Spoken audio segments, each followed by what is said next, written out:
Bonjour les amis, alors pas mal de news, j'aurais dû peut-être renommer ma chaîne Le Bon, la Brute et les rumeurs plutôt que le geek, tellement il y a de rumeurs dont on va parler, mais on va parler avant de deux jeux, donc Last of Us 2, et oui je l'ai eu, je l'ai reçu, j'ai joué à peu près 4 heures, je vais vous donner mon opinion, on va dire défraîchie de toute critique extérieure, je n'ai eu aucune critique, c'est bien simple, c'est plus comme ça, au moins il n'y a pas, je veux dire, d'influence extérieure de ma part. J'ai juste quand même regardé, parce qu'avec étonnement, les notations sur jeuxvideo.com des joueurs, et j'en parlerai aussi.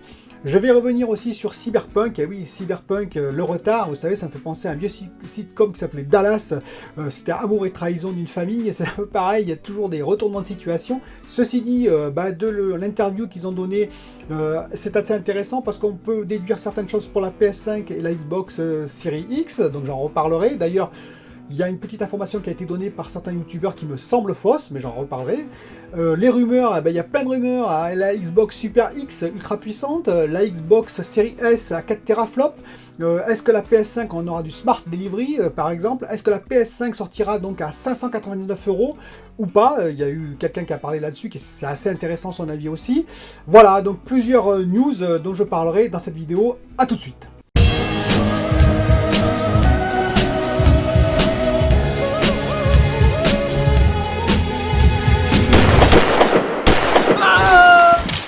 Alors, nous allons parler de Last of Us 2, et oui, Last of Us 2 de Naughty Dog, qui est sorti. Alors, je vais vous donner mon sentiment tout de suite sur ce jeu. C'est assez étrange, c'est-à-dire que quand je suis rentré dans le jeu, j'ai trouvé ça très directif. Voilà, c'est vraiment hyper directif. Ce qui a tendance un peu à me déplaire, vous savez, moi j'aime bien avoir des choix, avoir des possibilités différentes. Là, il n'y en a aucune, ni dans les dialogues, ni dans les actions. Vous suivez une histoire. Il y a au début beaucoup de cinématiques, ça vous donne l'impression finalement d'assister, de jouer, on va dire, à une série ou à un film. Vous êtes dans le film, mais bon, vous n'avez aucun moyen d'action. Donc c'était assez déplaisant au début, je l'avoue. Et puis petit à petit, c'est un peu comme une drogue. Alors je ne me drogue pas, je vous rassure, mais ceci dit, c'est-à-dire que au début vous regardez ça avec méfiance, puis vous en prenez un petit peu, puis petit à petit vous devenez accro.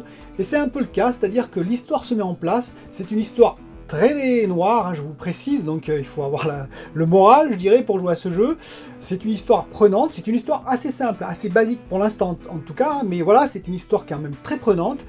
Ellie a vraiment changé entre le premier épisode où elle avait 14 ans et où vous vous rappelez, au début, elle était très espiègle, enfin dans le premier épisode. Là, pas du tout, elle a 18 ans et on sent qu'elle a le spleen, voilà, elle a une certaine noirceur en elle qu'elle n'arrive pas à se débarrasser. Et on sent bien, donc je vous le dis, pas de spoil s'il vous plaît, mais je sens bien qu'il va y avoir des tas d'événements tragiques qui vont se passer durant cette histoire autour d'elle, voilà, elle le porte en elle d'ailleurs.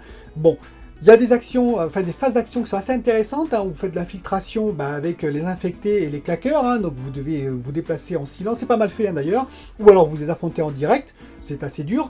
Il y a aussi des phases qui sont très intéressantes où vous devez fuir, il y a des tonnes d'infiltrés qui vous tombent dessus, c'est vraiment bien fait de ce côté-là.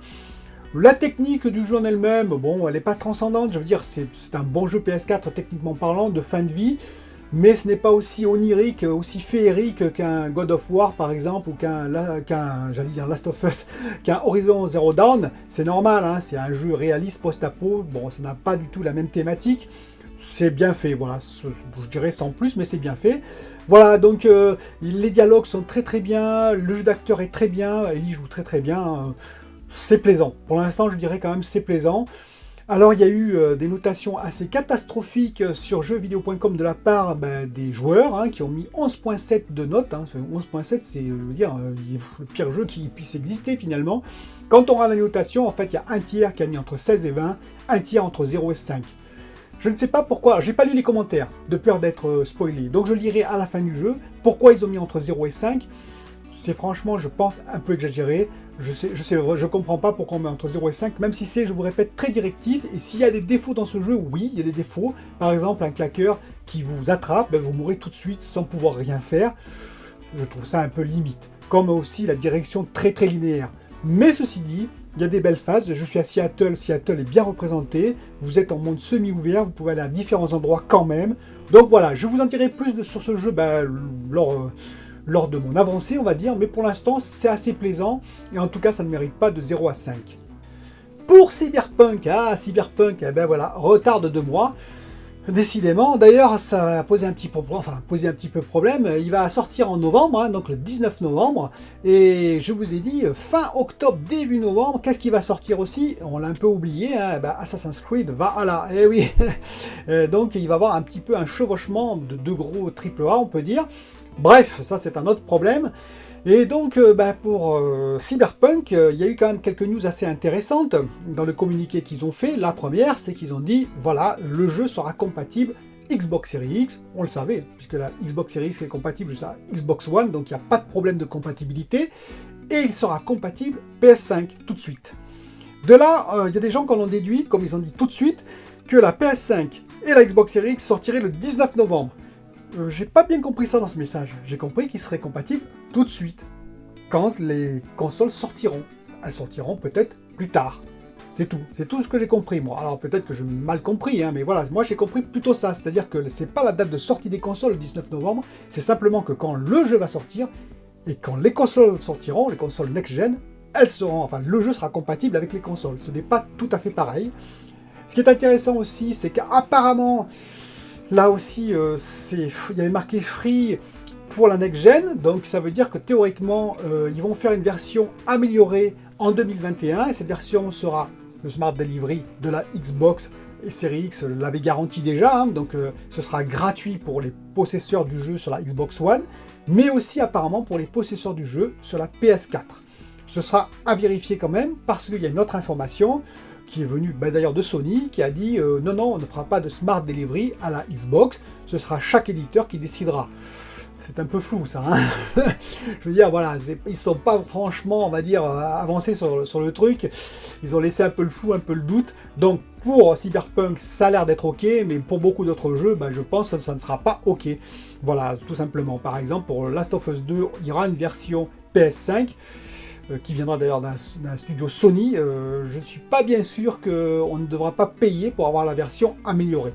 On verra. Donc ça, c'est une information à prendre avec des guillemets. Un dernier point pour Cyberpunk, bien entendu que ce retard, ça ne me gêne absolument pas. Comme je l'ai toujours dit, au contraire, si jamais ils prennent leur temps pour débugger, que le jeu il est mieux finalisé, que ce soit 2 mois ou 3 mois, ça ne me gêne pas. A noter quand même que si les 700 employés, alors je crois qu'il y en aura moins, hein, mais s'il y avait les 700 employés étaient retardés de 2 mois, ça leur coûte quand même à peu près, j'ai calculé, au minimum 2 millions d'euros. Eh oui, un retard de 2 mois, c'est 2 millions d'euros. Vous imaginez 1 million d'euros, on va dire en moyenne, par mois. C'est juste énorme. Donc s'ils le font, c'est qu'ils ont des bonnes raisons. Apparemment, il y a encore beaucoup de bugs parce que l'univers est tellement gigantesque, c'est en termes, je veux dire, d'interactivité, que voilà, ça demande beaucoup de ressources. Donc oui, moi ça ne me gêne absolument pas. Je plaisantais un peu là-dessus au début, mais je tenais à le préciser. Une autre rumeur qui est intéressante, j'ai entendu parler d'une Xbox Super X. Ce serait une Xbox qui ferait plus de 12 teraflops. Et une Xbox Series S qui, elle, serait à 4 teraflops, comme vous avez pu le lire. Bon, alors au début, j'ai dit, oh non, c'est pas possible, parce que là, s'ils multiplient les Xbox, Microsoft, ils font n'importe quoi. Je veux dire, les consommateurs vont plus s'y retrouver, il va en avoir une à 16, une à 12, une à 4, ça va être le flou total. En plus, 4, je suis désolé, mais moins que la Xbox One X, et on va m'expliquer qu'elle est plus puissante parce qu'elle a un SSD. Non, ce n'est pas possible. Et puis bon, j'ai un peu réfléchi, ouais ça m'arrive, hein. Et du coup, je me suis dit, sauf si la Xbox Series S, et pourquoi pas la Series X, elles vont se connecter avec le cloud, le xCloud, c'est-à-dire avec la puissance des serveurs xCloud.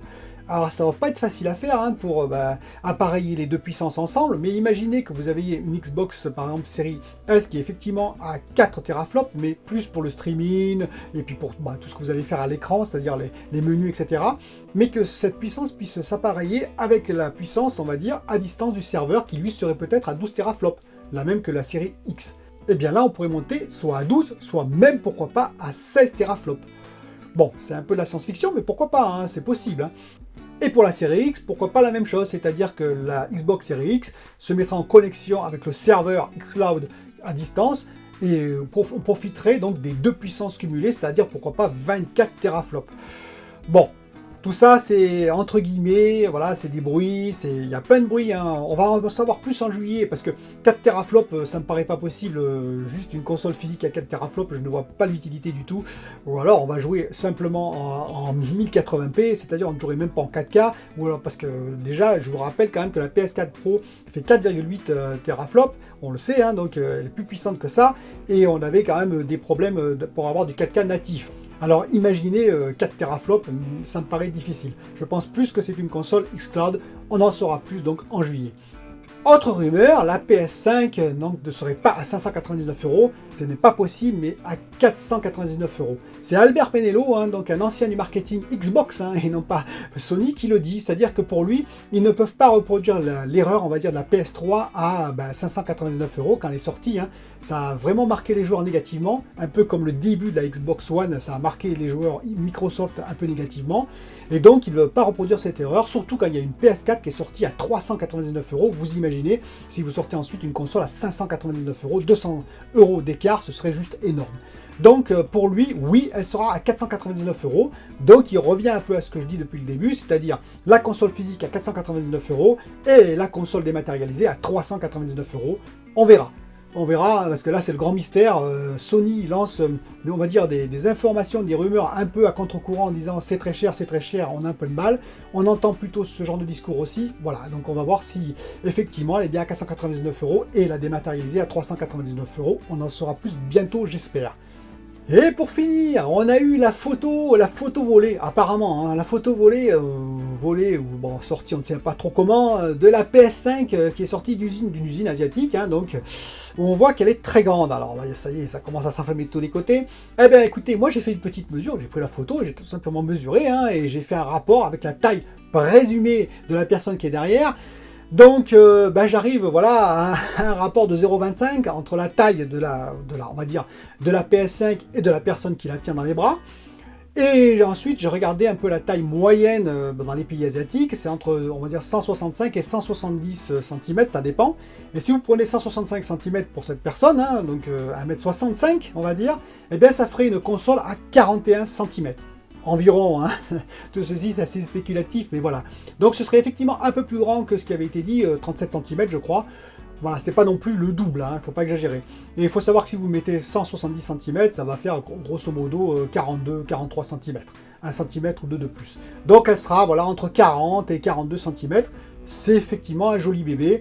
Pour comparaison, la PS4 classique, elle était de 28 cm. Vous voyez, donc bon, ça fait quand même un peu plus. Ça fait pas non plus le double, il ne faut pas exagérer, mais ça fait effectivement une belle console.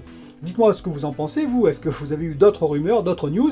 Et puis pour toutes les news que je vous ai données, les rumeurs, n'hésitez pas à commenter en dessous, hein, comme d'habitude, à me dire si vous avez d'autres news, ça m'intéresse, parce que je prends un peu les news que vous me donnez, et je vais voir, je vais me renseigner, et puis effectivement, je vois effectivement si ça me paraît crédible ou pas. Et si vous avez le jeu de Naughty Dog, hein, Last of Us 2, qu'est-ce que vous en avez pensé? Sans spoil, s'il vous plaît. Voilà, n'hésitez pas. En tout cas, je vous dis à bientôt pour une autre vidéo. Bye bye.